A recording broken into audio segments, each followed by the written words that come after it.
CHQ dans le vestiaire avec Nicolas Saint-Pierre. Mesdames, messieurs, sans plus tarder, poursuivons la discussion sur les Senators. Voici Zachary Mercier du quotidien Le Droit.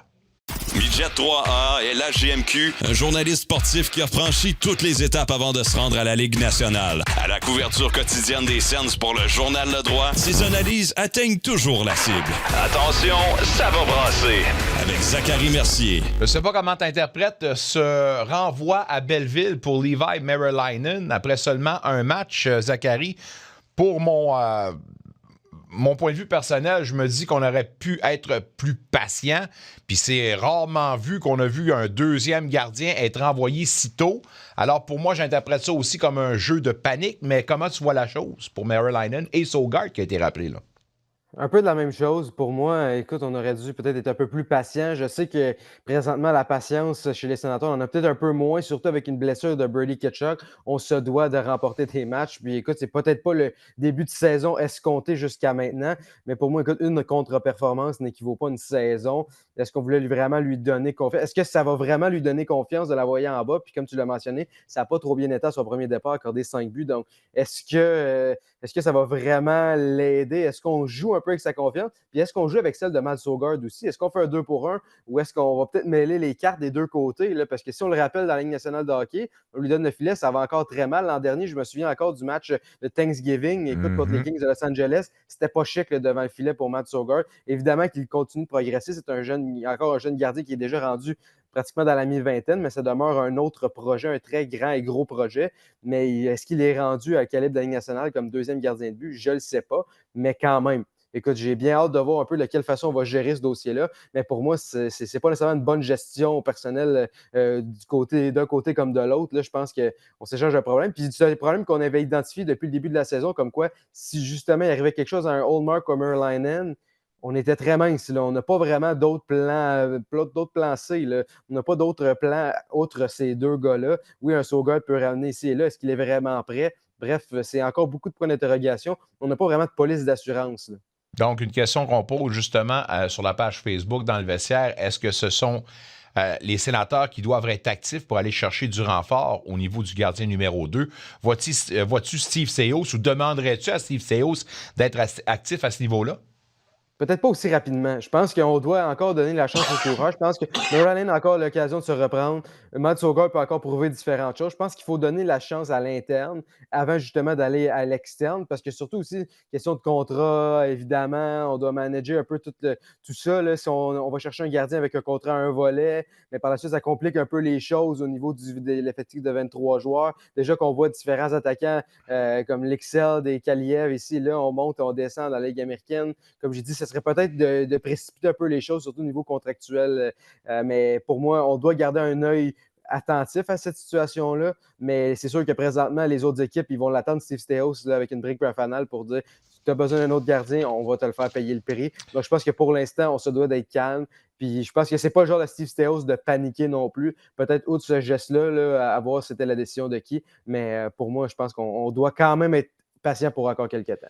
Dans ma prémisse, tantôt, je parlais du fait que le club est 13e sur les lancers alloués par rencontre, 26,8 %. Ce chiffre-là nous laisserait croire que l'équipe ne devrait pas allouer autant de filets. Automatiquement, est-ce qu'on doit se tourner vers les gardiens? Hallmark à 848, Meriläinen à 736, ou, comme j'ai dit également, c'est plutôt un problème de marquage défensif. Puis au niveau de la défensive, 3 buts provenaient des erreurs de la part des défenseurs contre les Islanders. Sanderson, Cleven, puis également Spence. Comment tu interprètes ces chiffres-là? Pour moi, ce n'est pas les statistiques qui m'intéressent, pas le nombre de lancers, c'est le nombre de lancers de qualité ou les chances de marquer que j'aimerais avoir sur la main parce que c'est bien beau de donner seulement 13, le 13e rang, le plus petit nombre de tirs ou peu importe, mais tu peux donner, si tu donnes 10 lancers dans le match, ça fait hey, c'est le fun. Mais si c'est 10 échappés, c'est pas le même genre de qualité de but. Des fois, les chiffres, on peut leur faire dire un peu ce qu'on veut. Je pense que le titre au chapitre des lancers, c'est peut-être ça aussi. Où est-ce que pour moi, c'est vraiment la qualité qui compte. J'aime bien mieux voir une équipe décocher peut-être seulement 18, 19, 20 lancers par match. Mais si c'est des 20 lancers de qualité, ben écoute, ça change un peu la donne que d'essayer de bombarder un peu de partout. Mais écoute, des lancers sans trafic devant le filet ou rien. rien. Donc, pour moi, ça peut aller d'un côté comme de l'autre, mais je pense qu'il y a évidemment un côté défensif à vouloir améliorer. Puis je pense que Travis Green en a assez parlé, puis je pense qu'il répond encore à des questions sur le désavantage numérique, mais c'est un aspect du jeu tellement important qu'en début de saison, ça a coûté quand même plusieurs buts. Donc, on se doit de se redresser un peu défensivement présentement, à tout de moins que tout le monde s'implique de la bonne façon pour aller chercher des victoires. Fais-tu partie du groupe, parmi ceux et celles qui disent qu'on est d'accord avec le fait qu'on a muté un Stützle à l'aile gauche pour l'instant? D'accord avec celle-là? Moi, je suis d'accord avec ça. Je veux voir qu'est-ce que les joueurs autres, qu'est-ce que Cousin est capable de donner au centre d'un premier trio. On l'a vu, Pinto est en feu présentement aussi. Donc, pour moi, de garder un, je te disais, à l'aile, écoute, il est capable autant de prendre des mises au jeu quand ça va être à gauche, qu'on peut mettre Cousins à droite sur les mises en jeu. Comme je l'ai mentionné, il est à 70,9% depuis le début de la saison. Ça donne une flexibilité sur un premier trio. Puis pour moi, j'ai bien hâte de voir. On n'a pas le choix. Là. On doit aller chercher une petite étincelle. On doit aller chercher quelque chose. On veut relancer un peu cette équipe-là, puis justement retourner dans la colonne des victoires. Donc, pour moi, c'est un très bel essai, puis j'ai vraiment hâte de voir ce que ça va donner demain face aux Oilers. Moi, ce qui me surprend, par exemple, c'est tant qu'à l'utiliser à la gauche, j'aurais aimé peut-être le voir avec Pinto. Le gars est en feu, puis est-ce qu'il aurait été capable, justement, d'amener une dose accrue au jeu de Stützle? Pinto, en ce moment, fait la paire avec Giroud, puis on ajoute un Amadio. Je veux rien enlever à Giroud, là, qui a encore des habiletés, puis encore son mot à dire sur un top 6. Mais pour Pinto, je le sens un peu désavantagé versus l'autre trio, parce que Cousins a encore Batterson à sa droite. D'ajouter un Stützle, tu n'aurais pas vu ça un petit peu plus de profondeur sur le top 6? Moi, c'est l'inverse parce que moi, je trouve que ça va avantager peut-être Pinto qui va se retrouver sans avoir le meilleur trio défensif adverse, sans le meilleur duo défenseur adverse. Ça va peut-être lui enlever un peu d'attention, ça va le donner au premier trio. Lui peut peut-être récolter à certains moments puis amener de l'offensive. Je trouve que c'était un peu ce que les Sénateurs faisaient l'an dernier lorsque Pinto se retrouvait au centre d'un troisième trio avec Greg et Amadio. Ben écoute, ça donnait un bon trio. Puis c'est eux souvent qui produisaient le plus, qui marquaient des gros buts parce que des fois, justement, on n'a pas le meilleur trio défensif adverse contre nous, on n'a pas les meilleurs duos défenseurs. Ça nous permet des fois de créer un peu plus d'offensive de ce côté-là. Donc, je pense que ça pourrait peut-être lui ouvrir les portes. Puis moi, j'aime ça d'avoir deux trios qui peuvent apporter de l'offensive parce que justement, ça divise un peu les éléments défensifs adverses. Puis des fois, ça peut ouvrir la porte sur d'autres trios plus que nécessairement sur le premier. Pinto qui est en train de faire frémir ses boss en marquant cette façon-là. Il est déjà rendu à 7 buts. Aujourd'hui, il est le meilleur buteur de toute la Ligue nationale de hockey. On aurait déjà refusé une offre de 8 ans. Il y a des chiffres qui ont été avancés. Je n'irai pas là, mais selon toi, Pinto, au fur et à mesure qu'on progresse, on parle de combien par année? Ça va être difficile j'ai hâte de voir. Ça va dépendre à quel moment on le signe. Est-ce qu'on le signe pour 7 ans? On le signe pour 8 ans? Il donne des années d'autonomie quand même. À ce point-ci de sa carrière, surtout, ça va être son premier véritable gros contrat à long terme. Donc, écoute, j'ai bien hâte de voir. Est-ce qu'on va être dans les eaux de Cousins? Peut-être un peu plus. Est-ce qu'on va y aller avec un 8x8? Je ne sais pas. J'ai hâte de voir parce qu'il y a des arguments dans son sac en disant comme quoi, présentement, il est en feu. Il a connu une bonne saison l'an dernier.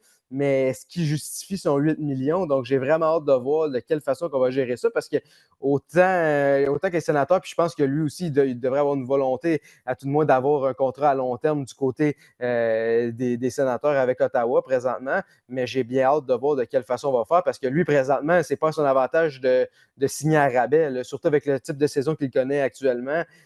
Pour moi, c'est lui qui a le gros bout du bâton présentement. Donc, j'ai vraiment hâte de voir.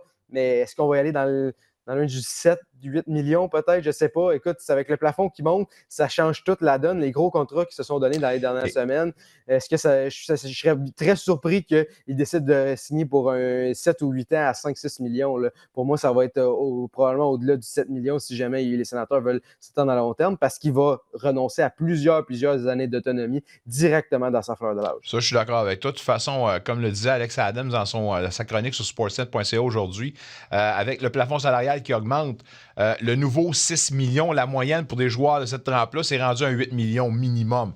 Alors, c'est un peu normal qu'il demande son dû. Il ne faut pas oublier non plus qu'avec la nouvelle convention, c'est cette année qu'on peut encore signer pour 8 ans. Sinon, à partir de l'année prochaine, c'est 7 ans. Alors, les équipes doivent s'activer à ce niveau-là. Bref, un beau défi. 30 secondes pour parler du match de demain contre les Oilers, contre McDavid qui n'a pas encore marqué. Moi, j'ai peur pour les Sénateurs.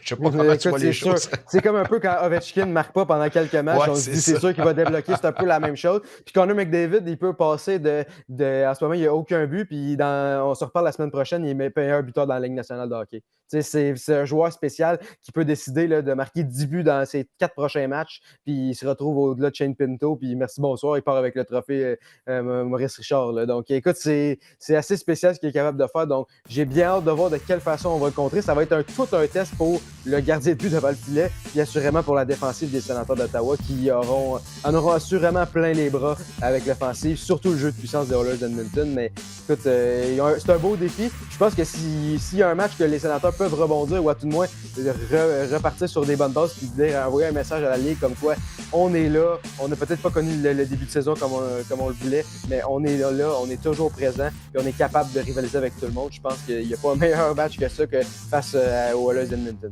Passe une excellente fin de soirée, mon ami. On pourra s'en reparler dès mercredi, notre prochain rendez-vous. On se dit à mercredi. Certainement. Salut, mon cher. Un retour sportif 100% local dans le vestiaire avec Nicolas Saint-Pierre.